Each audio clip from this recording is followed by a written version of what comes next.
Hi hello வணக்கம் நண்பர் நண்பி, நான் உங்கள் அரவிந்த். மோட்டோரோலாவுடைய ஃப்ளாக்ஷிப் சீரிஸான எக்ஸ் சீரிஸ்லேருந்து மோட்டோ X40 அப்படின்ற இந்த ஒரு ஸ்மார்ட் ஃபோன் இன்றைக்கி அஃபிஷியலாக சைனா மார்க்கெட்டில் லான்ச் பண்ணியிருக்காங்க. அண்ட் நெக்ஸ்ட் கண்டிப்பாக இந்தியன் மார்க்கெட்டில் ரொம்பவே கூடிய சீக்கிரம் வரப்போகுது. பட் வரத்துக்கு முன்னாடி இப்போ சைனா மார்க்கெட்டில் இந்த ஸ்மார்ட் ஃபோனில் என்னெல்லாம் கொடுத்துருக்காங்க, நெக்ஸ்ட் இந்தியன் மார்க்கெட்டில் என்னெல்லாம் எதிர்பார்க்கலாம், என்ன பட்ஜெட்டுக்கு எதிர்பார்க்கலாம் அப்படின்ற அந்த எல்லா இன்ஃபர்மேஷனையும் இன்னைக்கு வீடியோவில் பார்க்கலாம் வாங்க.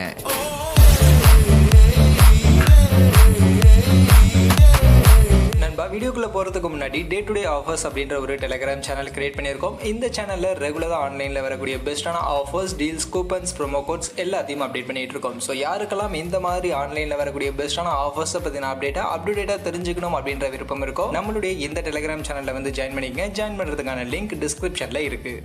ஸோ மோட்டோரோலாவுடைய எக்ஸ் சீரிஸ் அப்படின்னாலே எல்லாருக்கும் தெரியும், அது ஒரு ஃப்ளாக்ஷிப் செக்மெண்ட்டுக்கான சீரிஸ். அந்த வகையில் தான் இந்த மோட்டோ X40யும் ஒரு ஃப்ளாக்ஷிப் ஸ்மார்ட் ஃபோனாக ஃப்ளாக்ஷிப் லெவலுக்கான ஃபீச்சர்ஸோட தான் நமக்கு மார்க்கெட்டில் வந்திருக்கு. ஸோ அந்த வகையில் இந்த ஸ்மார்ட் ஃபோனுடைய ஃபர்ஸ்ட் லுக் டிசைன் அப்படின்னு பார்க்கும்போது யூஸ்வலான ஒரு டிசைன் தான். மோட்டோரோலா எப்பவும் போல பேக் சைடு ஒரு பிளைனான டிசைன், நடுவில் மோட்டோரோலாவுடைய உங்களோட லோகோ மென்ஷன் பண்ணி இந்த ஸ்மார்ட் ஃபோனுக்கான டிசைன் அப்படின்றது கொடுத்துருக்காங்க. மற்றபடி பில்டு குவாலிட்டியை பற்றின எக்ஸாக்டான டீட்டெயில் தெரியல. பட் கண்டிப்பாக மோட்டோரோலா ஒரு நல்ல சாலிடான பில்டு குவாலிட்டி தான் இந்த ஸ்மார்ட் ஃபோனை கொடுத்துருப்பாங்க. பேக் சைட் கிளாஸ் பாடியோட கார்னிங் கிளாஸ் ப்ரொடெக்ஷனோட தான் இந்த ஸ்மார்ட் ஃபோன் இருக்கும். அந்த வகையில் அதெல்லாம் எந்த ஒரு கன்ஃபியூஷனும் வேணாம். மற்றபடி கலர் ஆப்ஷன் பார்க்கும்போது பிளாக் அண்ட் ப்ளூ அப்படின்ற மாதிரியான 2 கலர் ஆப்ஷன் இந்த ஸ்மார்ட் ஃபோனில் கொடுத்துருக்காங்க. அண்ட் இந்த ஸ்மார்ட் ஃபோன் 197 கிராம்ஸ்க்கான வெயிட் அண்ட் 8.59 mm திக்னஸோட இப்போ மார்க்கெட்டில் லான்ச் ஆயிருக்கு.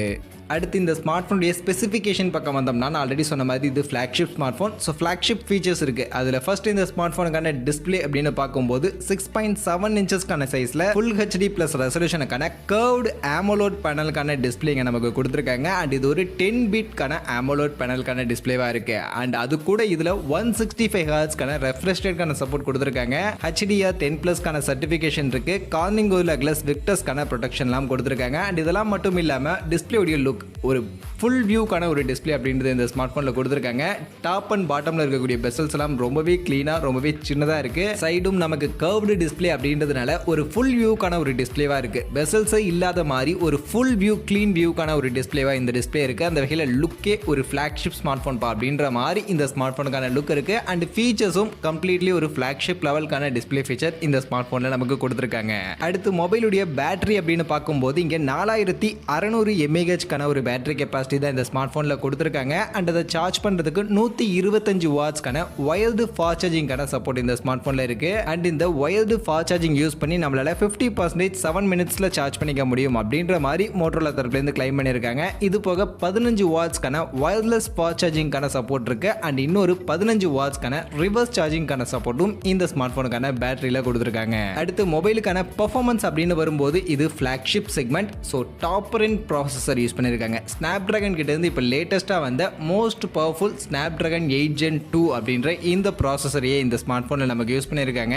இது 4nm சைஸில் லேட்டஸ்டான CPU ஆர்கிடெக்சரோட வந்திருக்கக்கூடிய ஒரு லேட்டஸ்டான ஒரு நல்ல பவர்ஃபுல்லான சிப்செட். ஸோ பர்ஃபார்மன்ஸ் எல்லாம் தாறுமாற ஒரு பவர்ஃபுல்லான பர்ஃபார்மன்ஸ் கண்டிப்பாக இந்த ஸ்மார்ட் ஃபோனில் இருக்கும். அண்ட் இது கூடவே LPDDR5Xக்கான ரேம் டைப், UFS 4.0க்கான ஸ்டோரேஜ், 11 லேயருக்கான லிக்விட் கூலிங் சிஸ்டம் மாதிரியான ஃபீச்சர்ஸ் எல்லாம் பேக் பண்ணி ஒரு கம்ப்ளீட் ஃப்ளாக்ஷிப் செக்மெண்ட்டுக்கான ஒரு ஸ்மார்ட் ஃபோனாக ஒரு ஃப்ளாக்ஷிப் லெவலுக்கான பர்ஃபார்மன்ஸ் கொடுக்குற அளவுக்கான ஒரு ஃபீச்சரோட தான் இந்த ஸ்மார்ட் ஃபோன் அப்படின்றது எடுத்துட்டு வந்திருக்காங்க. ஸோ அந்த வகையில் பர்ஃபார்மன்ஸில் குறையே இருக்காது. ஒரு நல்ல டாப் நாச்சான ஒரு பர்ஃபார்மன்ஸை கண்டிப்பாக இந்த ஸ்மார்ட் ஃபோனில் நம்மளால் எதிர்பார்க்க முடியும். அண்ட் அது மட்டும் இல்லாமல் இது கூடவே இவங்களுடைய மேக்ஸி டெக்னாலஜி அப்படிங்கிற ஒரு டெக்னாலஜி ஆக்சுவலி இதில் யூஸ் பண்ணியிருக்காங்க. இந்த டெக்னாலஜியுடைய யூஸ் என்ன அப்படின்னு நீங்கள் பார்த்தீங்கன்னா, இதில் இன்னும் பெட்டரான, இன்னும் ரெடியூஸ்டு எனர்ஜி கன்சம்ஷன் அப்படின்றது இருக்கும். எனர்ஜி கன்சம்ஷன்லாம் இன்னும் கம்மியாக இருக்கும் அப்படின்ற மாதிரி அவங்க தரப்புலேருந்து கிளைம் பண்ணுறாங்க. ஸோ அதனால் பர்ஃபார்மன்ஸுக்கு இந்த மேக்ஸி டெக்னாலஜியும் இந்த ஸ்மார்ட் ஃபோனுக்கு ஒரு யூஸ்ஃபுல்லான, ஒரு ஹெல்ப்ஃபுல்லான ஒரு ஃபீச்சராக இருக்கும் அப்படின்ற மாதிரி மோட்டோரோலா தரப்புலேருந்து கிளைம் பண்ணியிருக்காங்க.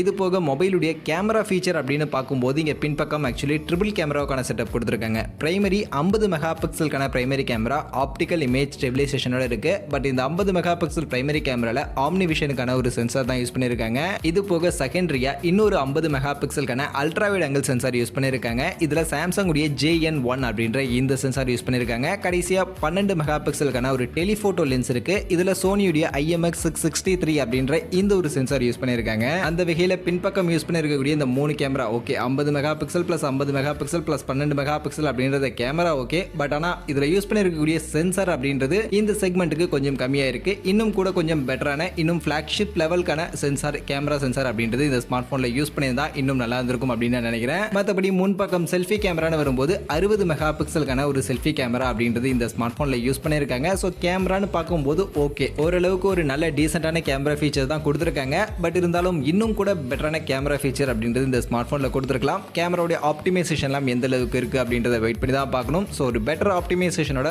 ஒரு நல்ல இமேஜ் அவுட்புட் அப்படின்றது இந்த ஸ்மார்ட் போன் கொடுத்துச்சுன்னா நல்லா இருக்கும். ஸோ எப்படி இருக்குது அப்படின்றத வெயிட் பண்ணியே பார்ப்போம். மற்றபடி மொபைலில் இருக்கக்கூடிய அதர் ஃபீச்சர்ஸ்னு பார்க்கும்போது இந்த ஸ்மார்ட் போன் நமக்கு இன் டிஸ்பிளே ஃபிங்கர் பிரிண்ட் ஸ்கேனரோட தான் வருது. டியூவல் ஸ்டீரியோ ஸ்பீக்கர் டால்பி அட்மாஸ்க்கான சப்போர்ட்டோட கொடுத்துருக்காங்க. எக்ஸாக்சஸ் லீனியர் வைப்ரேஷன் மோட்டர் தான் இதில் வைப்ரேஷனுக்காக யூஸ் பண்ணியிருக்காங்க. அண்ட் IP68க்கான ரேட்டிங் இந்த ஸ்மார்ட் போனில் இருக்கு. அண்ட் OS Android 13க்கு கீழே MyUI 5.0க்கு கீழே தான் இந்த ஸ்மார்ட் போன் அப்படின்றது ரன் ஆகுது. ஸோ ஓவரால் ஃபீச்சர்ஸ்லாம் பார்க்கும்போது ஓகே, நல்ல ஃபீச்சர்ஸ். கண்டிப்பாக ஒரு ஃபிளாக்ஷிப் லெவலுக்கான ஃபிளாக்ஷிப் செக்மெண்ட்டுக்கான ஃபீச்சர்ஸ் அப்படின்றது கம்ப்ளீட்லி இந்த ஸ்மார்ட் போனில் கொடுத்துருக்காங்க. பட் இந்த ஃபீச்சர்ஸ் எல்லாம் சேர்த்து இந்த ஸ்மார்ட் போன் லான்ச் பண்ணியிருக்கக்கூடிய பிரைஸ் செக்மெண்ட் என்ன பட்ஜெட்டுக்கு எடுத்துகிட்டு வந்திருக்காங்க அப்படின்னு நீங்கள் பார்த்தீங்கன்னா, இப்போ சைனா மார்க்கெட்டில் 8GB 128GB அப்படின்ற இந்த பேஸ் வேரியண்ட்டை இந்தியன் மணிக்கு கன்வெர்ட் பண்ணோம்னா 41,000 ரூபா மாதிரியான செக்மெண்ட்டுக்கு தான் ஆக்சுவலி சைனா மார்க்கெட்டில் எடுத்துகிட்டு வந்திருக்காங்க.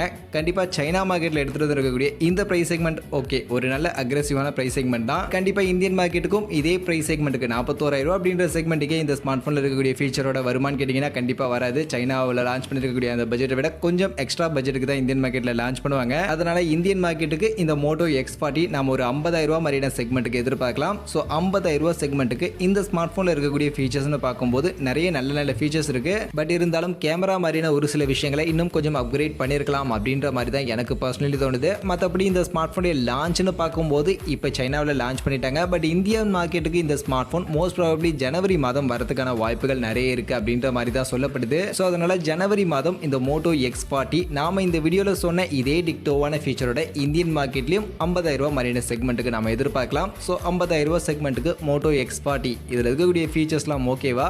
உங்கள் ஒப்பீனியன் என்ன அப்படின்றத கமெண்ட் செக்ஷனில் வந்து சொல்லுங்கள்.